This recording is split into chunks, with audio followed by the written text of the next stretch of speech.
अपने में सुधार करने की जहां जरूरत पड़ती है वहां मैं अपने में सुधार करता हूं। इसको लेकर क्या ख्याल है आप? ये तो गौ माता का गोबर है, अब पता नहीं आप जर्सी का ले आए कि भैंस का ले आए। अच्छा, अब ये भेद भी हो जाएगा? बिल्कुल भेद है। तो आप तो इसके जानकार हैं, विशेषज्ञ हैं, आप तो देखकर बता देंगे कि किसका है। नहीं, ये सब देख के बताने की चीजें नहीं है। देसी गाय का गोबर ही शुद्ध है। लेकिन ऐसे देखकर पता नहीं चलता। नहीं, ये पता चलता, उसके भी गुण होंगे, पर वो यहाँ पे अब कहाँ लिबर्टी ले आए हम आपके बीच में। तो ये क्या ये इसको, जैसे अगर कोई आपके जितना जानने वाला नहीं है, उसको शुद्ध के बारे में पता नहीं है, शुद्ध देसी आपने कहा गोबर का इस्तेमाल करो, हाँ, वो इसका इस्तेमाल क्या सौंदर्य प्रसाधन में कर सकता है? शुद्ध देशी गाय, भैंस का नहीं और जर्सी का नहीं। जर्सी का तो बिल्कुल नहीं, भैंस का तो बिल्कुल नहीं, केवल शुद्ध देसी गाय वेद लक्षणा। उस गाय के गोबर में गुण है, उस गाय के गौमूत्र में, अर्क में गुण है, सबके मूत्र में गुण नहीं है। नहीं तो अगर इस तरीके से गोबर आपको कहीं मिले तो उसको सौंदर्य प्रसाधन के तौर पर इस्तेमाल नहीं करना चाहिए। ये गोबर खेतों में डाल के खाद बनाने के काम का है, लेकिन जो देशी गाय का गोबर है वह आपके लिए अमृत का। आपने क्या कहा था गोबर के संदर्भ में? क्या आपने इस तरीके के तरीके के भेद बताते हुए कहा था? जरा वो देखते हैं, वो सुनते हैं, एक बार दिखाइए जरा, फिर उसके बाद चर्चा में वापस आता है। आपने कभी गाय के गोबर से अपने मुंह को धुला? नहीं। केमिकल युक्त फेस वॉश आप यूज करते हैं, लेकिन शुद्ध गाय का गोबर, इस गोबर से नहाने से चमड़ी का कोई भी रोग हो, मैं गारंटी लेता हूं, चमड़ी संबंधी कोई भी रोग हो, आप गऊ के शुद्ध देसी गाय के दो गोबर से स्नान करेंगे तो आपका चमड़ी का रोग समाप्त हो जाएगा। इतनी ताकत गोबर में है। देखिए, मैंने कहा, और सिर्फ इतनी बात नहीं है, बांझपन का भी इलाज है ये। तो ये गाय के संदर्भ में आपने कहा, ये बात स्पष्ट है। अब जरा प्रियंका गुप्ता जी ये बताएंगे आपकी कितने बार आपने गोबर से फेशियल किया है, गाय के गोबर से लोगों का? सर, मैंने तो आज तक, जो मेरी इंडस्ट्री है, इसमें मुझे कहीं पे भी पढ़ाया और सिखाया नहीं गया कि गोबर से आप फेशियल कर सकते हो या गोबर से अपने स्किन को चमका सकते हो। और जैसे कि बाबा जी बता रहे हैं, और अगर ऐसा है तो इसके ऊपर रिसर्च जरूर करना चाहिए। ये अश्विनी जी, आपका कोई इसमें आप एनलाइटन करेंगे क्या? इस तरीके की कोई बात आपके संज्ञान में कभी आई? हाँ, नहीं, as a this thing psychologist में बोलूंगा, अगर इन्होंने कहा है तो इनके पास कोई प्रूफ होगा। हाँ, और वो प्रूफ आप सामने लाइए, क्योंकि क्या होता है कि बहुत से लोग जो भी बात करते हैं प्रूफ नहीं। तो अगर आपके पास प्रूफ है, लाइए, लोगों को प्रूफ करके दिखाइए। हमारे शास्त्रों में इसका खूब प्रूफ है। नहीं जी, एक मिनट, मैं शास्त्रों की बात यहां नहीं कर रहा, मैं आज के संदर्भ में बात कर रहा हूं। क्या आपने ऐसा कोशिश करी और आपको रिजल्ट मिला? और मिला तो उसको शख्स उनको वापस हम लोगों का एक त्योहार आता है जी, श्रावणी। सुना है आपने? बिल्कुल सुना है। श्रावणी कब आती है? आप बताइए ना, मैं आप सुन रहा हूं आपकी बात सारी। श्रावणी में हमारे यहाँ सारा समाज, ब्राह्मण समाज को ये निर्देश शास्त्रों में लिखा, श्रावणी जब होती है तो हमारे यहाँ गोबर से स्नान करने की परंपरा है। अभी श्रावणी में जो आई, उस श्रावणी में हमने खुद, हमारे हजारों ब्राह्मण सबने एक साथ। अनिरुद्धाचार्य जी, एक सेकंड, आप जो कह रहे हैं ना, गोबर का स्नान, कई बार वो किमाच नहीं होती थी जो लोगों के शरीर में लग जाती थी, उसमें नहीं, मैं क्या कह रहा हूँ, कई बार विधान है, हो सकता है श्रावणी में भी नहाते, लेकिन इसका सौंदर्य प्रसाधन के तौर पर इस्तेमाल हो सकता है। कोई एम्पेरिकल इसके लिए एविडेंसेस हैं क्या? हाँ, पढ़िए आप शास्त्रों नहीं, अगर अब ये कह रहे हैं शास्त्रों को नहीं, मैं शास्त्रों को आप मानेंगे नहीं। शास्त्र की बात ही कर रहे हैं आज। अरे शास्त्र नए होते नहीं, सब पुराने हैं। देखिए, ऐसा मैं शास्त्र की बात इसलिए नहीं कर रहा, नए थोड़ी होते, कोई हमने थोड़ी लिख दिया शास्त्र। शास्त्र में तो बहुत कुछ लिखा है, परंतु आज के संदर्भ में, आज एक मॉडर्न जमाने में, अरे क्या ये चीज होती है? चलिए, इससे आगे निकलते हैं। इसका तो ये तो ठीक है कि आप चेहरे पे कुछ और लगा लेंगे, लेकिन जिनको बच्चे ही नहीं हो रहे हैं वो क्यों आईवीएफ क्लिनिक की तरफ जा रहे हैं? जरा ये देखिए क्या कहा अनिरुद्धाचार्य जी ने, जरा देखिए वो, और उसके बाद इस चर्चा पर लौटते हैं। जिसको संतान नहीं होती वो गाय को गेहूं खवाए, और गेहूं जब उसके गोबर से वापस आए तो उसको धुल करके, उसे सुखा करके, उसको पीस करके, उस आटे की रोटी बनाकर भगवान को भोग लगाकर, वो रोटी खाने से संतान प्राप्ति होती है। अनिरुद्धाचार्य जी, आप, मैं इस पे बोलूं? आपने ये किस पे एक्सपेरिमेंट किया? खुद पे, दूसरों पे देखा है? आप सुनेंगे आप? हाँ। ऐसा है कि देखिए, आप सैकड़ों डॉक्टरों को दिखाइए, यदि सैकड़ों डॉक्टरों को दिखाने के बाद आपको संतान नहीं हो रही है तो आप तो डॉक्टरों से हार गए, डॉक्टर ने मना कर दिया नहीं हो पाएगा। जब सबसे आप हार गए तो एक एक्सपेरिमेंट कर लेने में क्या बुराई है? आपने रघुवंशम महाकाव्य पढ़ा होगा, महर्षि कालिदास जी ने उसको लिखा है। भगवान राम के जो पूर्वज थे उनका नाम था दिलीप, उनके भी कोई संतान नहीं हो रही थी। तब राजा दिलीप ने गौ माता की सेवा की और गौ माता की सेवा से दिलीप के संतान हुई जिनका नाम रघु पड़ा, रघुवंश उनके नाम से आगे चला। यदि राम का वंश गौ माता की सेवा से आगे चला तो हमारा और आपका वंश भी गौ माता की सेवा से चलेगा। तो तब जब नहीं एक सेकंड, जब दशरथ जी को आज भी है, जब दशरथ जी को यही समस्या सामने आई, हाँ, तो उनको तो भी यज्ञ कराना, पुत्रकाम यज्ञ कराना पड़ा। हाँ, तो वो इस विधा से क्यों नहीं हो गया? फिर इस विधा से हुआ। आप समझो, दशरथ जी ने यज्ञ कराया तो यज्ञ में क्या लगता है? यज्ञ किससे संपन्न होता है? भैंस के घी से आहुतियां नहीं होती है ना, बकरी के घी से आहुतियां नहीं होती। जब तक वेद लक्षणा गाय का उसमें घी प्रयोग ना होगा तब तक आपका कोई यज्ञ संपन्न ही नहीं होगा। बिना गाय के ना कोई यज्ञ संपन्न हो सकता है, ना कोई पूजा संपन्न हो सकती है। नहीं, लेकिन एक चीज साइंस ये कहता है कि अगर आपने एक खास तरह की परिस्थितियों में खास एक्सपेरिमेंट किया है तो आपको खास रिजल्ट मिलेगा। आप उसको दोहरा सकते हैं। मैंने तो इस रोटी को खाई है, जो मैंने बोला है, मैंने तो इस रोटी को खाया है। और हमारे बहुत सारे संत समाज जो जंगलों में रहते हैं आज भी वो लोग ये रोटी खाते हैं। और बहुत बच्चा होता है, आप प्रयोग कर लीजिए। नहीं, आपके पास कोई प्रयोग है? नहीं, आपके पास कोई प्रयोग है? देखिए, बोलने में हमारे साथ प्रयोग है इसलिए बोल रहे हैं, प्रयोग ना होता तो बोलते नहीं। देखिए, ऐसा कोई भी चीज हम करते हैं उसके साथ प्रूफ लाते हैं कि भाई ये हमारा रिजल्ट है, ये हमारा एग्जाम्पल है। सिर्फ इतना नहीं, गौमूत्र और गाय के गोबर के संदर्भ में कैंसर के इलाज वाला दावा भी किया जाता रहा है। क्या अनिरुद्धाचार्य जी मैं ठीक कह रहा हूं? हाँ, मतलब किसी भी स्टेज का कैंसर तक ठीक हो जाता है। गौ माता के मूत्र में, गौ अर्क में इतनी शक्ति है। यदि शक्ति ना होती तो मेडिकल स्टोरों में गौमूत्र क्यों बिक रहा? कुत्ते का मूत्र बिकता भाई। गौमूत्र बिक रहा है तब तो कोई शक्ति है, दम है, तब ना बिक रहा है, वरना कुत्ते का क्यों नहीं बिक रहा है? नहीं, बिकने वाली हर चीज को आप ये मानते हैं कि वो अपने आप में उसके लिए किसी साक्ष्य या प्रमाण की जरूरत नहीं? तो किसी का नहीं बिक रहा गौ माता। नहीं, मैं पूछ रहा हूं, बिकने वाली हर चीज के संदर्भ में हमको ये मानना चाहिए कि सब्सटेंटिव होती होगी इसीलिए बिक रही है? ना, ऐसा नहीं। डॉक्टर अंशुमान, ये कैंसर में आपने एमबीबीएस किया होगा, आपने स्पेशलाइजेशन किया होगा, उसके बाद आप इतने सालों से कैंसर के पेशेंट्स को ठीक कर रहे हैं, कहीं पर आपने गोमूत्र वाला एक्सपेरिमेंट या गोबर वाला एक्सपेरिमेंट किया है? शुरुआत यहां से करें। हमारा संविधान आर्टिकल 51A सेक्शन H कहता है citizen of India should have scientific temper. वैज्ञानिक सोच रखना चाहिए। गैर वैज्ञानिक सोच रखना और उसको प्रत्यक्ष प्रमाण बोलना असंवैधानिक बात है और कानून के खिलाफ है, पहली बात।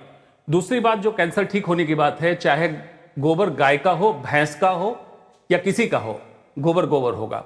लेबोरेटरी की बात इन्होंने कही है, कैंसर ठीक होने के बाद कही है। मैं अभी लाइव या रिकॉर्डेड इसमें चैलेंज करता हूं, मरीज इनका मॉनिटर मैं करूंगा, कैंसर है, जांच कराऊंगा, ठीक करें। जिस दिन मरीज ठीक हो जाएगा जांच करके मैं चेक करूंगा, मैं आज से डॉक्टरी छोड़ के इनका चेला बन जाऊंगा। नहीं डॉक्टर साहब, एक बात मैं दूसरी आपसे जानना, डॉक्टर साहब ये बात बिल्कुल सही है। अगर आप जाएंगे, संविधान खोलेंगे, देखेंगे प्रीएम्बल के बाद आपको जो ड्यूटीज और आपके जो राइट्स हैं जहां पढ़ाए जाते हैं, वहीं पर आपकी ड्यूटीज में यह है कि आप हिंदुस्तान में साइंटिफिक टेम्परामेंट को, हम सबकी जिम्मेदारी है कि आप साइंटिफिक टेम्परामेंट को बढ़ावा देंगे, वैज्ञानिक सोच को बढ़ावा देंगे। ये बात बिल्कुल सच है। लेकिन डॉक्टर साहब, क्या आप ये बात मानते हैं कि विज्ञान का भी अभी बहुत सारी उन जगहों पर पहुंचना बाकी है जहां शायद हमारे शास्त्र पहले पहुंच चुके हैं? ये बात आप मानते हैं कि नहीं? बिल्कुल। आप एलोपैथिक दवाइयां खाते हैं कि नहीं खाते हैं? हमें जरूरत नहीं दवाइयों की। नहीं, आपके आसपास वाले किसी को कभी बीमार हुआ तो आप क्या कहते हैं कि किसको दिखाओ जाकर? हम तो यही कहते हैं, डॉक्टर को दिखा लो। और डॉक्टर इसको मानते नहीं है जो आप कह रहे हैं। ऐसा है, देखिए, आज के 100 साल पहले तो कोई डॉक्टर नहीं था। 10,000 साल पहले सुश्रुत महर्षि, हाँ ना, आखिर आए तो वेद में ही आ गए ना। आप भी वेद में नहीं है, क्यों बात समझिए, बात की बात कर रहे हैं तो वेद में ही थे। अरे भाई, भारत का हर डॉक्टर सुश्रुत और चरक का संतान है। हाँ। भले हम मॉडर्न मेडिसिन प्रैक्टिस करें, आयुर्वेद प्रैक्टिस करें, वो वैदिक आ गई वैदिक परंपरा की नहीं, लेकिन उन्होंने वैदिक, जब आप वैदिक परंपरा पे आ गए तो मान लीजिए कि साइंस बाद में आया, वेद पहले आया। वेद से विज्ञान हुआ, ना कि विज्ञान से वेद हुआ। पुराने थे वो वैज्ञानिक ही थे, वो वैज्ञानिक थे जो चिकित्सा विज्ञान, वही वैदिक वैज्ञानिक इसको भी बता गए हैं कि गाय के गौरव शक्ति ये है। कहाँ पे लिखा हुआ है? किस संहिता में लिखा हुआ है? मैं आपको बता दूंगा, संहिता हजार बताइए। हजार जगह अरे मुझे महाभारत पढ़ लीजिए आप। संहिता बताइए, मैं- जो चरक, सुश्रुत, बागभट्ट, इनकी संहिता बताइए, श्लोक बताइए, मैं अभी प्रूफ करता हूं। आपने मेरे को पहले बोला होता ना कि विषय है, मैं लेके आता आपको दिखा नहीं, देता। वैसे एक चीज मैं आपको प्रमाण दे सकता हूं। एक और बात, वो ये कह रहे हैं कि उनके पास प्रमाण है, वो रेफरेंस दे देंगे। मैं एक दूसरी बात समझ मैं चाहता आपको हूं डॉक्टर 4 नहीं 10 दे सकता हूं। क्या बिस्किट खाना आपके लिए इतना जहरीला है कि वो विष की किट हो सकता है, या जिसमें कूट कूट कर विष भरा हुआ है? क्योंकि अनिरुद्धाचार्य जी बात कहते हैं। देखिए अभी महाराष्ट्र में 80 बच्चे बीमार पड़े बिस्किट खा के पड़े। बिल्कुल मैं उस पर नहीं, लेकिन आप देखिए, आपके बहुत सारे फॉलोअर्स हैं तो मैं सही तो कह रहा हूं, और उसको एज इट इज वो फॉलो करते हैं। अगर मान लीजिए कहीं उनके सामने ये है कि मेरे कहने से समाज बिस्किट नहीं खाता तो समाज का बहुत बड़ा भला है बिस्किट नहीं खाने से। जरा देख लीजिए क्या कहा है, खाने से बहुत नुकसान। अनिरुद्धाचार्य जी क्या कहते हैं, किस तरीके से कहते हैं, जरा वो सुन लीजिए, उसके बाद हम देखते हैं कि इसको लेकर टिप्पणी देना वैज्ञानिक प्रमाण क्या कहते हैं। जी, बिस्कुट का मतलब क्या है? बिस्किट का मतलब क्या है? विस्की किट, विष मतलब जहर की किट मीन्स बिस्किट। बिस्कुट जिसमें विष कूट कूट के भरा हो वो बिस्कुट। और आप लोग चाय और बिस्किट खूब खाते हैं। तो फिर बाकी चीजों के संदर्भ में, क्योंकि ये तो कहा जाता है कि जो पैकेज्ड है वो उतना बढ़िया नहीं है जितना फ्रेश है। आप जब कोई चीज ताजी खाते हैं उतनी बढ़िया नहीं है जिसको आप बात को भीतर से खूब समझ रहे हैं कि बिस्किट में मैदा चीनी के सिवा कुछ नहीं है, लेकिन आपको इसमें नहीं, क्या ये विष की तुलना हो सकती है? जहर से तौल सकते हैं आप इसको? भाई बेटा, ये बच्चे को माँ क्या बोलती है? लड्डू खा लेनी हवा आ जाएगा। तो हवा क्या है? कोई यहाँ थोड़ी जाता है। दीवारों के कान होते हैं, तो आपकी दीवारों के कान हैं? तो आपने मुहावरा इस्तेमाल किया। आपने तो मुहावरा इस्तेमाल किया ना, क्योंकि विश हिंदी का वर्ड है एंड बिस इज इंग्लिश। बिस्किट का मतलब बेसिकली है कि मैदा अच्छा नहीं होता, पर वो विष नहीं है। अरे भगवान, नहीं अच्छा होता तो मत खाओ। बात तो वही है। ऐसे कान पकड़ो, ऐसे कान पकड़ो। इसको वैज्ञानिक दृष्टिकोण से समझ लेते हैं। आंशिक रूप से अनिरुद्धाचार्य जी से मैं सहमत हूं, लेकिन पूर्ण रूप से नहीं। पूर्ण रूप इसको कहते हैं चीप पॉपुलस थियोरी।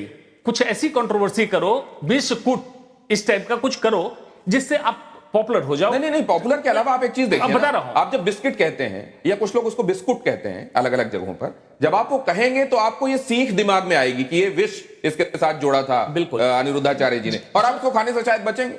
बिल्कुल सही है ना। लेकिन अगर ये ना कह के अनिरुद्धाचार्य जी आप ये कहें कि आप ताजा खाइए, ताजा पकाइए, ताजा खाइए, आप जो डब्बा बंद है बहुत दिनों से पैकेट में है उसको मत खाइए, तो ये क्या ये ज्यादा साइंटिफिकली सही नहीं होगा? और आप विवादों से भी बचेंगे। आगे की वीडियो में सब तो कहा गया, पर आप सुन कहां रहे हैं? आप तो केवल 5 सेकंड का सुन रहे हैं। आगे तो कुछ भी और भी तो कहा गया है। हम तो 3 घंटे कहते हैं, आप सुनने को कहां तैयार हैं? आप तो सुन बस वही रहे हैं जो आपको चाहिए। महाराज जी, बात आप एक सेकंड, जो ह्यूमन माइंड होता है ना, एक सेकंड वही पकड़ता है एक जो वो सुनना चाहता है। अश्विनी जी, मैं दूसरी बात कह रहा हूं, पर हम तो बोलते आगे और भी, हम तो ये बोलते हैं अनाज खाइए। आप मुझे कह सकते हैं आप पूरा नहीं सुनते, आप डॉक्टर साहब को कह सकते हैं, लेकिन जब कई महामंडलेश्वर आपसे आकर पूछने लग जाते हैं कि विज्ञान तो छोड़ो, आप तो शास्त्र में भी एनक्रोच करते हो। आपने बता दिया कि शिव जी जो हैं वो उनके जीजा हो गए कृष्ण। दिखाओ वीडियो कहां?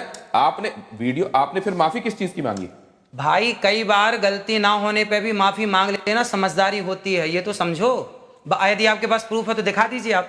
नहीं तो आपने ये कहा नहीं और आपने माफी मांग ली। फिर और इतने हमारे महामंडलेश्वर समाधान निकल रहा तो निकाल लो ना। कई महामंडलेश्वरों ने जिन्होंने ये कहा, तो समझदारी है। अच्छा, वो जो आपने बात कही थी कि भगवत गीता में राधा जी का नाम जो है, हाँ है भागवत में, आपने उसमें जब उन्होंने माइक छीन लिया और आपसे कहा कि वो तो उनकी विचारधारा है, तो आप उनको गुरुजी करके मनाते रहे। भाई वो तो मेरे गुरु तुल्य, आप भी मेरे गुरु तुल्य हैं, इसमें क्या है? नहीं तो अगर मैं गलत कह रहा हूं, जो है वो गलत नहीं है, मेरा पक्ष गलत नहीं। मैं कैसे मान लूं कि पक्ष गलत? भाव सुनिए, भावग्राही जनार्दना, बच्चा रोटी कहता है और एक छोटा बच्चा तोती कहता है, तो क्या बच्चे का तोती कहना गलत है? भाई ये तो समझदार के लिए सारा है ना, कोई रोटी मांग रहा है तो आप समझदार हैं। लिखा शास्त्रों, भावग्राही जनार्दना, भगवान भाव के भूखे हैं ना कि वस्तु के भूखे। शब्दावली, व्याकरण, शब्दावली ये आपके और हमारे बीच में हो सकता है, पर भगवान के बीच में भाव है ना, इसलिए वहां पर राधा शब्द है। आप पढ़ेंगे तो राधा ही आएगा। अब आपने उसमें एक बात और कह दी कि द्रौपदी हो या सीता हो, वो सौंदर्य उनका इतना ज्यादा था, सुंदर इतनी ज्यादा। चाणक्य ने कहा। मैं थोड़ा सा नहीं, एक सेकंड, चाणक्य ये कहा क्या गया, अगर वो वीडियो हमारे पास है तो प्लीज दिखाइए, जिसमें ये बात कही गई कि सीता जी और द्रौपदी, इनके साथ जो समस्या हुई, एक को रावण जो है उनको हरण करके ले गया, दूसरा आपने देखा कि क्या किया दुशासन ने उनके साथ। ये इसलिए हुआ क्योंकि वो बहुत रूपसी थी। ये मैंने तो क्या नहीं बोला, ये शास्त्र ने अगर कहा है और आपने शास्त्र को कोट किया है। देखिए हर एक चीज को कोट करके जब आप कहते हैं ना, चाणक्य आपके जरिए आने की बात और महत्व हो जाता है। मैं तो मान रहा हूं ना, उसमें मैंने गलती क्या की? उसमें तो ये है चाणक्य ने जो बात कही वो हूबहू आपने कह दी। भाई मैं तो सुनिए, मैं तो देखिए पढ़ता हूं, मुंशी प्रेमचंद्र को भी पढ़ता हूं, मैं तो भगवत गीता भी पढ़ता हूं, रामचरितमानस भी पढ़ता हूं, रामायण भी पढ़ता हूं, और मैं न्यूज भी देखता हूं। हाँ। तो कई बार मैं न्यूज में कही गई बातें बोलता हूं कि भाई उन्होंने ऐसा कहा तो ये होगा, इसलिए तो ऐसा कहा गया है। हाँ। तो चाणक्य कहते हैं अति रूपेण वही सीता अति गर्वेण रावण, रावण का नाश हुआ अति के कारण। और आखिरी में एक सूक्ति है, अति सर्वत्र वर्जयेत। आप कितने लोगों ने ये बात सुनी है, अति सर्वत्र? मैं मानता हूं इस बात को, अति सर्वत्र वर्जयेत। तो ये चाणक्य की वाक्य है। तो सर एक बात सुनिए, जब चाणक्य की एक लाइन आप मान रहे हैं तो ऊपर की लाइन क्यों नहीं मान रहे हैं? नहीं, ऊपर ही तो ये कहा है कि अति रूपेण वही सीता। एक सेकंड, अति सर्वत्र वर्जयेत। हाँ, इसके ऊपर का क्या है? अति की भली न वृष्टि, अति का भला न सूखना, वो नहीं, वो सुना। लेकिन आप ये बताइए कि अगर कोई रूपवान है तो इसमें उसका दोष है क्या? अरे भगवान, मैंने कब बोला कि दोष है? मैंने तो चाणक्य की बात रखी कि चाणक्य कह रहे हैं कि अति रूपेण वही सीता। ठीक है, चाणक्य ये कहते हैं कि अति का कुछ भी अच्छा नहीं होता, अति का सुंदर होना भी अच्छा नहीं होता। सीता जी और द्रौपदी जी बहुत खूबसूरत थी, इसीलिए ये समस्या हो गई। एक बार जरा ये सुनिए क्या कहा अनिरुद्धाचार्य जी ने और मानवी तनेजा, उसके बाद आपका सवाल। बताओ स्त्रियों को श्रृंगार क्यों दिया गया? ताकि स्त्रियां उस श्रृंगार से सुंदर दिखें और उस सुंदरता से वो केवल अपने पति को रिझाएं, सिर्फ अपने पति को रिझाएं। मोहिनी है ना, पति को इतना मोहित करो अपने पति को कि आपका पति पर स्त्रीगामी ना बनने पावे। मतलब कि अगर कोई परिस्त्रीगामी हो रहा है तो उसमें भी बेचारी पत्नी का दोष ना। पत्नी इतना श्रृंगार करे, देखिए हमने कहा श्रृंगार करो पति के लिए, इतना प्यार करो पति से, इतना पति को अपने वश में रखो कि वो पराई स्त्री का गमन ना करे। अच्छी तो कहा मैंने, क्या बुरा है इसमें? और सही बुराई ढूंढेंगे आप। बीमार हो या उनको कोई रोग हो, बेड पे हो, जो श्रृंगार ना कर पा रही हो, तो पति उसकी सेवा तो करे। उनका पति उनको छोड़ के चला जाए किसी और स्त्री तो को आप देखे। अपने से बोल रही हैं, हमने तो बोला नहीं। नहीं मतलब इसका मीनिंग तो यही हुआ ना कि या तो श्रृंगार एक सेकंड, सिर्फ इतना नहीं, वो मजबूर नहीं है, बेड पे नहीं है, उसको घर में बहुत सारे काम हैं, सास ससुर की भी सेवा करनी है, बच्चे भी पालने हैं। अगर इसमें साज श्रृंगार का उसको वक्त ना मिल पाए तो पति को इस बात की छूट मिल जाती है कि ठीक है फिर चलिए बाहर। पर नारी पैनी छुरी तीन तरफ से खाए, धन हरे यौवन हरे और घोर नरक ले जाए।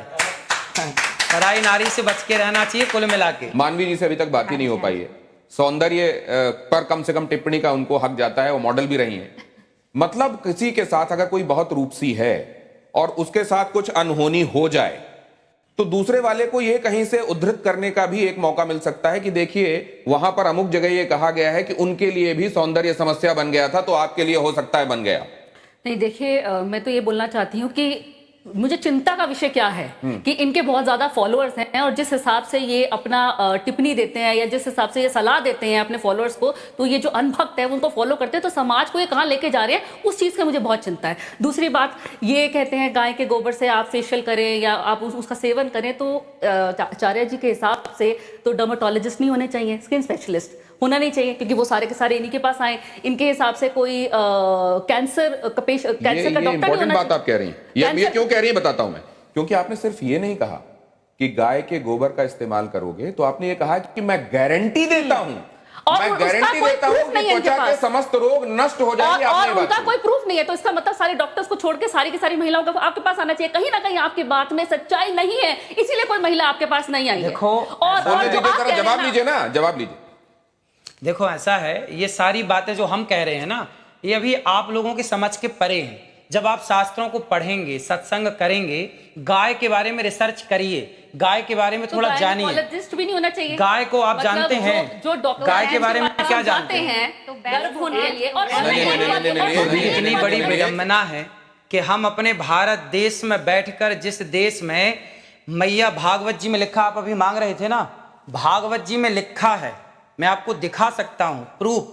जब भगवान श्री कृष्ण को पूतना लेकर के गई और भगवान ने पूतना को मारा, उस प्रसंग में 10वें अध्याय में यह लिखा है कि मैया यशोदा ने कन्हैया को गौ माता के गोबर से स्नान कराया, लिखा है ऑन रिकॉर्ड।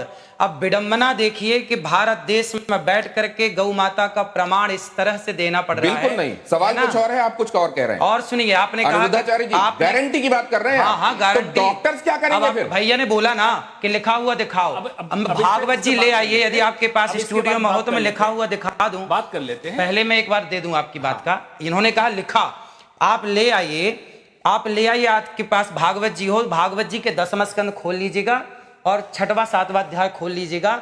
मैया यशोदा कन्हैया को इससे गोबर से स्नान कराती है, भागवत जी में लिखा है। दूसरा, आपने कहा कि गाय के गोबर में गेहूं है, उस गेहूं को खाने से बच्चा पैदा होगा। अरे भाई, एक बात तो समझिए, ये मॉडल जमाने के लोग बैठे हैं, आप भी मॉडल जमाने के हैं। आज के जमाने के लोग बिल्ली की पॉटी की कॉफी पी रहे हैं।